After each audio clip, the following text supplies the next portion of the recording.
নির্বাচনের সাহস থাকলে আসেন, নির্বাচনের আগে অমুকটা করতে হবে, অমুকটা না করলে যাব না, অমুক প্রতীক না দিলে নির্বাচনে যাব না, অমুক কাজ না করে দিলে যাব না। বিএনপির লোককে আপনারা প্রমোশন দিয়ে বসিয়ে দিয়েছেন, এই কথা বলে বাংলাদেশ জাতীয়তাবাদী দলকে ছোট করা যাবে না। 10 বছরের যাত্রা তো কেবলই শুরু। একসাথে গ্রো করার এই জার্নি চলুক আগামীতেও।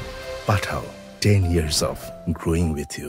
বাংলাদেশে যারা আগামী ফেব্রুয়ারির প্রথমার্ধে নির্বাচনকে বানচাল করার হীন চেষ্টা চালিয়ে যাচ্ছে, তাদের কথাগুলো লিখবেন। যদি হাসিনা থাকতো কথাগুলো লিখতে। তাই হাসিনা ওয়াজেদ, এই দিনে মনে করি তুমি নাই, তোমার বিচার হচ্ছে ট্রাইব্যুনালে।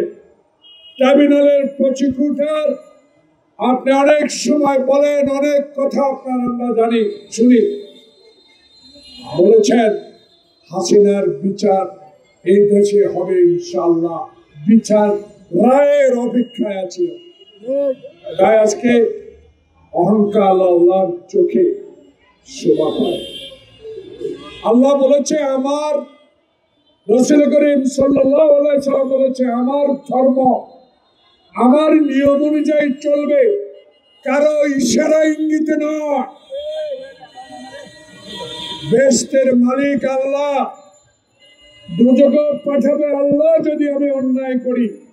কিন্তু আপনারা কতিপয় লোক যদি আপনাদের পক্ষে নেবার জন্য ইসলাম ধর্মকে বিকৃত করেন, তাহলে দেশের মানুষ সেটা কোনোদিনও গ্রহণ করবে। আরে বেহেশত ছোট্ট জিনিস নয়। বেহেশতে যাওয়ার জন্য আল্লাহ পাক নির্ধারণ করে দিয়েছে কারা যাবে। তাই উলামা মাশায়েখ, আপনারা সব কিছু জানেন, শুধু আজকের আপনাদের এই সভা থেকে তাদের উদ্দেশ্যে বলতে চাই, দয়া করুন রাজনৈতিক বিভেদ এইসব বলে সৃষ্টি না করাটাই ভালো।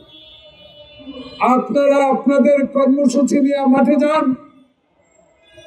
নির্বাচনের সাহস থাকলে আসেন, নির্বাচনের আগে অমুকটা করতে হবে, অমুকটা না করলে যাব না, অমুক প্রতীক না দিলে নির্বাচনে যাব না, অমুক কাজ না করে দিলে যাব না।